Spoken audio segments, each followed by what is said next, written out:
बोलो 5.2। अब देखा बबुआ, ध्यान से देखिए क्या कह रहा है। इसमें a का मान कितना है बेटा जी? -18। क्वेश्चन कर लेना, वैसे मान के चलो गलत नहीं है, एक नया क्वेश्चन हो जाएगा, ही समझ रहा है ना। बशर्ते उसमें जब हम एक्सरसाइज कर रहे थे, एक्सरसाइज का क्वेश्चन होना चाहिए, तो इसमें थोड़ा सा गलत दिया, तो आप लिख लो यहाँ पे a का मान कितना बेटा जी? बोलो बोलो। माइनस का 18 पॉइंट कितना? 9। अब देखो तो बेटा जी, इसमें g का मान 2.5 है, उसमें देखो तो ये सही है ना, गलत है ना ये? g का मान कितना? 2.5। अब बताओ बेटा जी n का मान निकालना है, तो n बराबर खाली जगह व्हाट। ओके जी। अब बताओ बेटा जी n का मान कितना है आपका? n बराबर 3.6। यहाँ तक में कोनो दिक्कत? इसमें मान लो दिया था, अगर सही हो गया है ना। अब चलो आगे हम क्या करेंगे। n बराबर, किरण बेटा बोलिए तो क्या होगा n बराबर? बोलो बेटे n बराबर क्या होगा, बोलो। यहाँ पे n बराबर क्या होगा? a बराबर a plus n-1 into d। प्रयास है जिससे a plus n-1 into d बराबर कितना हो? 3.6।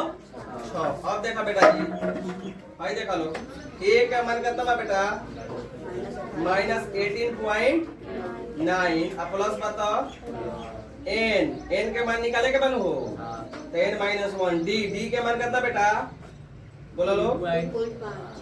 2.5 बराबर कितना बेटा? 3.6। अब देखा बेटा माइनस में तो काती में जाइए, यानी कि n-1 गुना 2.5 बराबर 3 कितना हो? 6। आई माइनस में बात बेटा जी प्लस में, तो प्लस कितना? 18.9। अब देखा बेटा जी, एक के ऐड कर लेना है, आप लोग को जोड़ लेना है कि ना जी। तकेगा जोड़िया का गड़बड़ी हो खेला होगे तो पहले 18 कितना लिखबो? 9। और फिर 3.6 दशमलव के सामने पड़े के चाहिए, तो 9 6 15 के 5 8 3 11 12 के 2। आई वर्ष ये कितना हो जाएगी? 12 के 2 1 का 1 और दशमलव के तो लिखा था बेटा जी, ये बात देखा था ऐसे।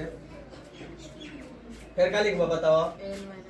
और n-1 गुना 2.5 बराबर कितना हो? 22.5। अब बताओ बेटा जी, भाई गुना में बता कथी में जाई? तो लिखा बेटा n-1 अब 22.5 अब बटा कितना बेटा जी? 2.5। क्लियर है ना? तो यहाँ पे लिखा 2.5। एक दशमलव से एक दशमलव उड़ जाई नु, उड़ जाई तो ये कितना हो जाई? 225 बटा कितना? 25। आई 9 मरतबा का हो जाई, कट जाई, तो n-1 फिर यहाँ पे n-1 बराबर कितना? 9। अब देखो बेटा जी,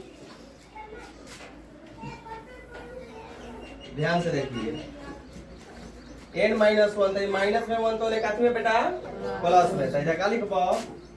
Therefore n is equal to 9 अब प्लस कितना? 1, यानी कि 9 + 1 कितना हो जाएगी? 10। कोनो दिक्कत बेटा जी लोग? आंसर आ गई। अब अगला पेज देखल जाए। अब इनमें से a के मान b के